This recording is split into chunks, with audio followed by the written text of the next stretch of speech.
Mari kita berdoa. Kasih karunia Tuhan kita Yesus Kristus dan kasih Allah Bapa dan persekutuan Roh Kudus menyertai saudara sekalian. Amin. Bapak, Ibu, saudara-saudari yang dikasihi Tuhan, di minggu ini kita akan merenungkan firman Tuhan di dalam Yunus pasal 2 ayat 1 sampai 10. Yunus pasal 2 ayat 1 sampai 10. Beginilah firman Tuhan. Berdoalah Yunus kepada Tuhan Allahnya dari dalam perut ikan itu, katanya, dalam kesusahanku aku berseru kepadamu Tuhan, dan ia menjawab aku. Dari tengah-tengah dunia orang mati aku berteriak, dan kau dengarkan suaraku.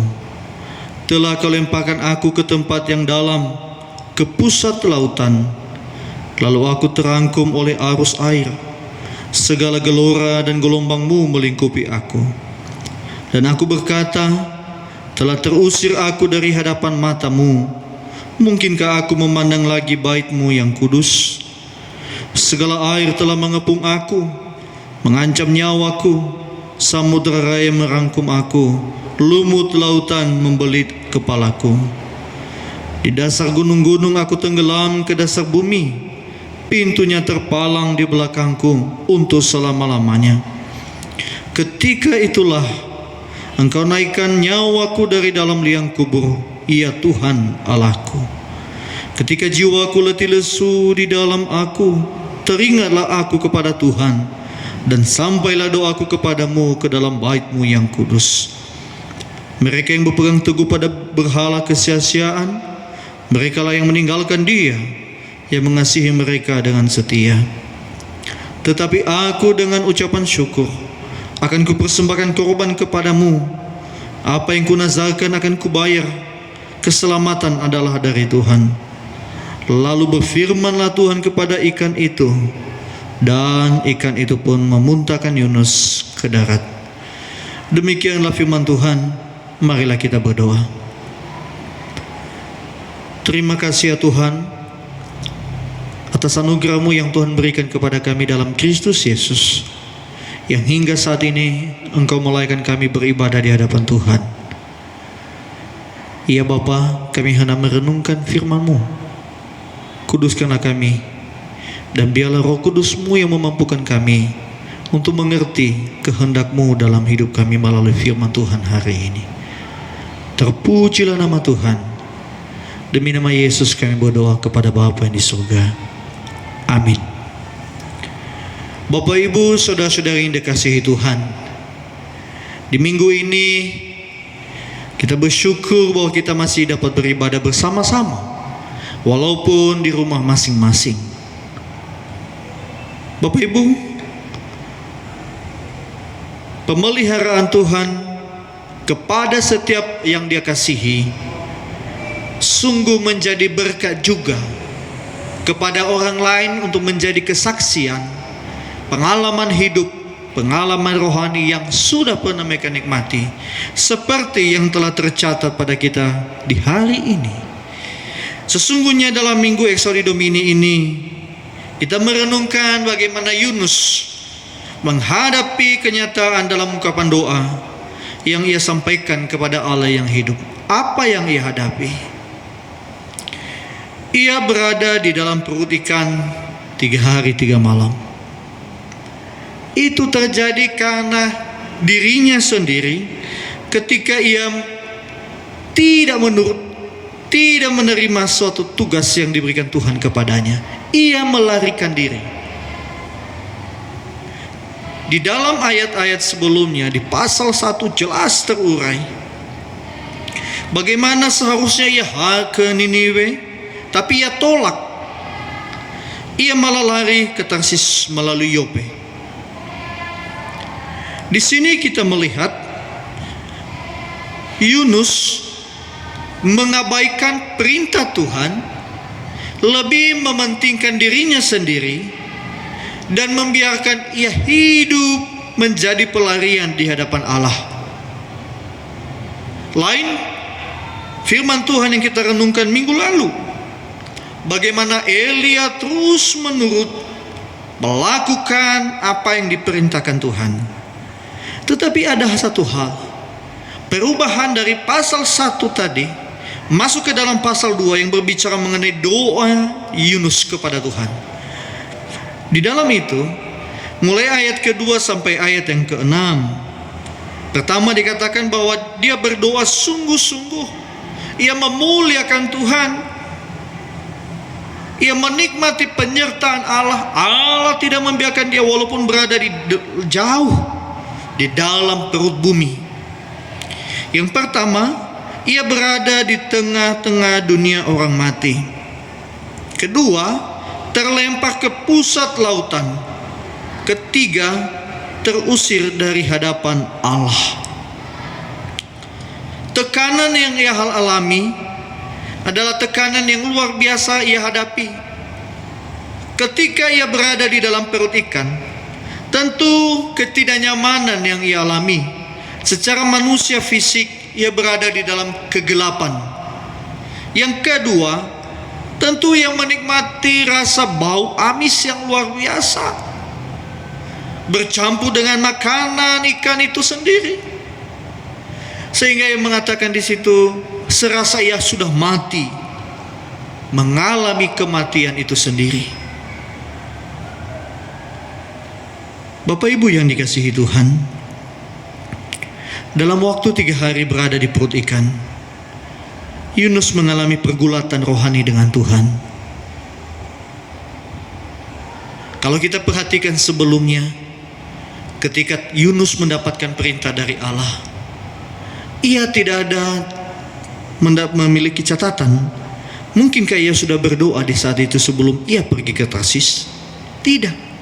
Ketika ia berada di kapal, tidak ada catatan mengenai doa yang ia sampaikan.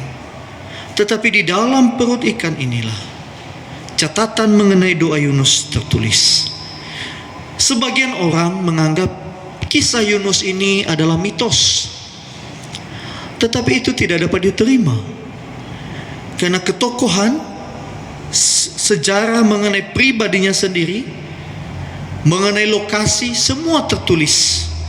Dan sebenarnya mitos tidak demikian. Bagi orang lain mungkin hal ini tidak penting, tetapi firman Tuhan ini juga dikutip nantinya oleh Tuhan Yesus. Yesus sendiri mengakui dengan jelas apa yang dialami dan apa yang dilakukan oleh Allah kepada Yunus. Dari sini kita melihat, walaupun tidak ada catatan mengenai doa sebelum yang disampaikan, tetapi dalam titik pertobatannya, ia merasakan Allah itu tidak membiarkan dia. Allah menyertainya, walaupun ia serasa terbuang jauh. Bapak Ibu yang dikasihi Tuhan, orang yang melarikan diri dari Tuhan akan mengalami hal-hal yang paling buruk dalam hidupnya. Jauh dari Tuhan tentu akan menjauhkan kita juga dari kebaikannya. Menjauhkan diri dari Tuhan, hubungan pribadi dengan Allah kita jauhkan, maka membuat risiko kepada diri kita sendiri. Tetapi sebaliknya, bila kita tetap menjaga hubungan dekat dengan Allah, hubungan yang intim dengan Tuhan, maka interaksi dengan Allah itu, kebaikan Tuhan itu senantiasa kita nikmati di dalam kehidupan kita. Yunus menjadi peringatan bagi kita hingga saat ini. Saat ia menjauhkan diri dari Allah, Allah tidak membiarkan. Allah mencari dan menuntun dia, walaupun dalam bentuk pelajaran hidup yang begitu tragis menurut sebagian orang.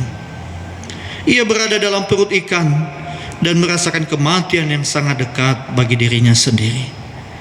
Allah tidak membiarkannya.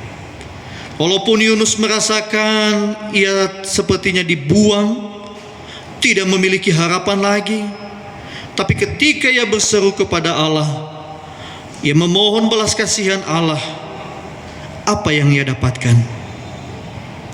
Ia tidak hanya memohon pertolongan, tetapi di saat itu pun ia menyembah Allah Dan di saat itu juga ia memuliakan dalam hal memproklamirkan siapakah Allah itu bagi dirinya sendiri.